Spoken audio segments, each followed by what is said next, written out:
Bueno, la columna se llama Aval oficial a los narcogobiernos. En México, las narcoelecciones y los consecuentes narcogobiernos y narcogobernadores ya cuentan con la legitimidad oficial. Es decir, que las bandas del crimen organizado en general y los capos de la droga en particular ya tienen aval oficial para reclutar ejércitos que puedan intervenir en los procesos electorales, intimidar electores, comprar candidatos, organizar carruseles para hacer ganar a tal o cual partido y, por consecuencia, ya tienen la venia del Estado para imponer gobiernos. Y todo eso lo puede hacer con el aval del presidente de los mexicanos y sobre todo con la bendición del tribunal responsable de validar la legalidad y legitimidad de las elecciones municipales, estatales y federales. Pero claro, los grupos mafiosos pueden hacer todo eso y mucho más en las elecciones mexicanas, siempre y cuando lo lleven a cabo poco a poquito y lejos de los ojos públicos. Sí, por increíble que parezca y por absurdo que resulte, esa es la conclusión que se desprende del más reciente diferendo público sobre una aprobada narcoelección y su narcogobierno en Tamaulipas, cuyo narcogobernador asumirá el cargo en las próximas horas. Sí, narcoelección, narcogobierno y narcogobernador que no solo cuenta con el aval, sino con el aplauso de la máxima autoridad del país, el presidente López Obrador, y el principal árbitro de los comicios, el Tribunal Federal Electoral. Pero vamos por partes. Como seguramente recuerdan, el 5 de junio del 2022 se llevaron a cabo elecciones estatales en Tamaulipas, Hidalgo, Quintana Roo, Oaxaca y Durango, entre otras entidades, en las que resultó evidente a la vista de los votantes que los grupos hegemónicos del crimen organizado en esas entidades hicieron todo lo necesario para llevar votos a favor del partido Morena. Pero en donde los ciudadanos y los medios lograron recopilar una mayor cantidad de evidencia de una nueva narcoelección fue en Tamaulipas, en donde el candidato Américo Villarreal descuidó las formas y exhibió de manera pública sus vínculos con las bandas criminales, alianza de la que, por cierto, el gobierno de Estados Unidos tiene abundante evidencia. De esa manera, y frente al cochinero electoral de Tamaulipas, la dirigencia del PAN se dio a la tarea de recopilar testimonios, videos y trabajos periodísticos que documentaron la narcoelección. Con toda esa evidencia acudió el PAN al Tribunal Electoral Federal con la demanda de anular dicha elección. ¿Pero qué creen? Que Tamaulipas, igual que en 2001 ocurrió en Sonora, Sinaloa, Michoacán, San Luis Potosí, Guerrero y Baja California, entre otros estados, es un territorio prioritario para los grupos criminales aliados del gobierno de Obrador. Por eso la elección de Tamaulipas fue atraída por el propio presidente, quien de manera personal salió en defensa del candidato de Morena, el señor Américo Villarreal, a quien deslindó de todas las acusaciones. ¿Se acuerdan que López dijo, no, sí es bien buena gente, es muy honesto, igualito que López, igualito de honesto que López? Es decir, que en lugar de proponer una investigación seria sobre la participación del crimen organizado en las elecciones de Tamaulipas, todo el peso presidencial arropó al narcogobernador electo de Tamaulipas. Pero no solo eso, sino que de manera pública, en la mañanera del 28 de septiembre, López amenazó de manera pública a los magistrados del Tribunal Electoral en prevención de que decidieran anular la elección.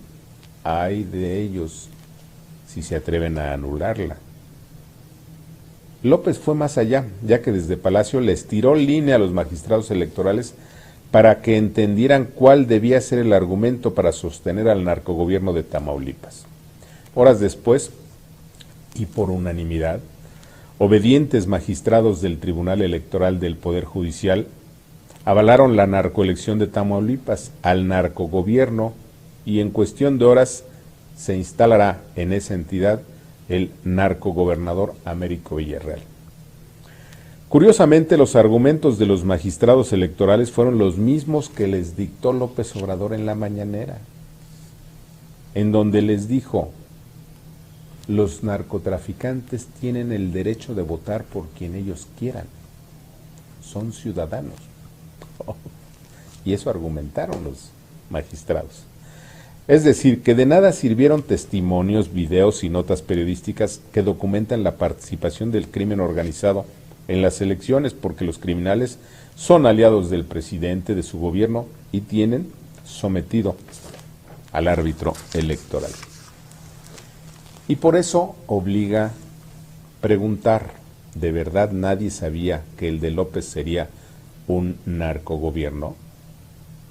La respuesta la dimos hace 4 años, en el itinerario político del 29 de junio de 2018, titulado ¿Los narcos al poder? Como pregunta. En esa entrega realizamos un detallado resumen de la participación del crimen organizado en entidades como Tamaulipas, Guerrero, Sonora, Sinaloa, San Luis Potosí, Michoacán y otros, al tiempo que advertimos del riesgo de que a partir de 2018 se impusiera en México un narcoestado.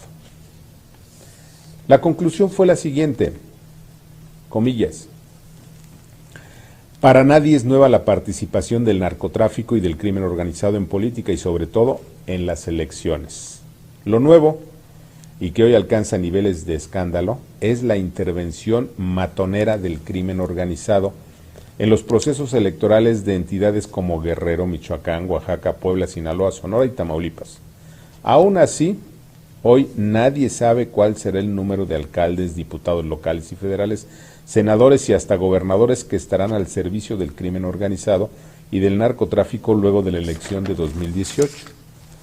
Lo que sí sabemos, sin embargo, es que, como nunca, gobiernos municipales, estatales, al Congreso de la Unión y no pocos congresos locales estarán en manos de matarifes, narcos, sicarios, guachicoleros, tratantes de blancas, administradores de la fortuna producto del crimen.